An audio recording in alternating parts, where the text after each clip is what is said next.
बिथाङा खिनो ओंखारदों।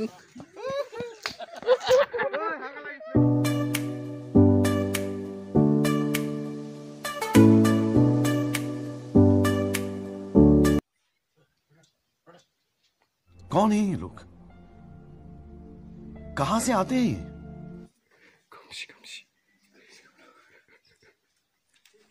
हेलो लोगोफोर, जों दा थाजिमनि सेकेन्ड डे शुटिंआव थांगासिनो दं।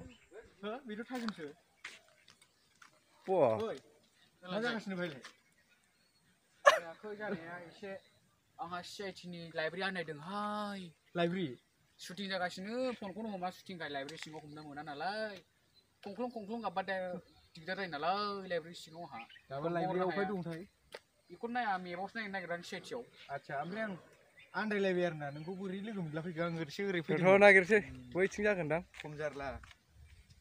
होमबालाय लाङोहां लाइब्रेरिखौ नुवा। सिआइटिआव फराया नालाय जोंहा। जोङो माबा गेसाव गोफोन मोनामजोब्बायलै थाजिम। बाउन्डारि माबा नालि अबेनि लाब्रा सावनाय लाब्रा सावनाय मोनामफैजोब्बाय। दा शुटिंआ नैबेहायनो जागासिनो।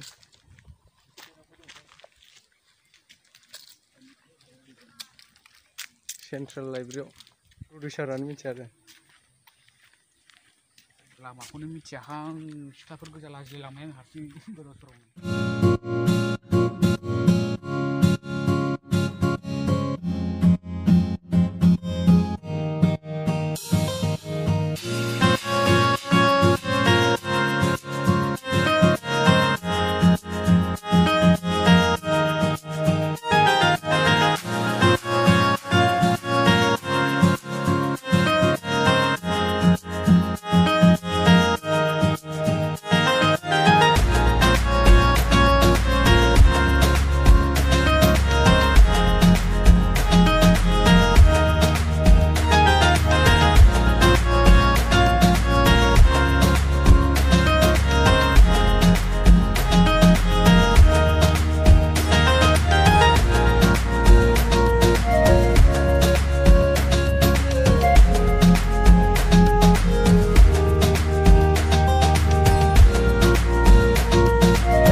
रायज्लायनोनो मोनखाया एकदमबारे सिरिजोब।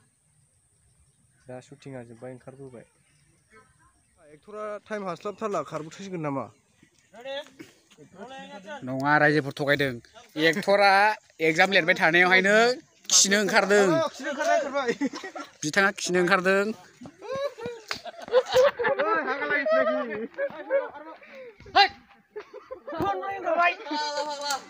आं नंखायखौ बुं नामा? नै आंबो खारफानांसिगौसो। एबार खारलाङो। इंगोल ओइ खारनोसै होनदों थांबायसो। जोब्बायसो। अब्ला जोंहा जोबनायनि हाबाफारियाव फैबाय।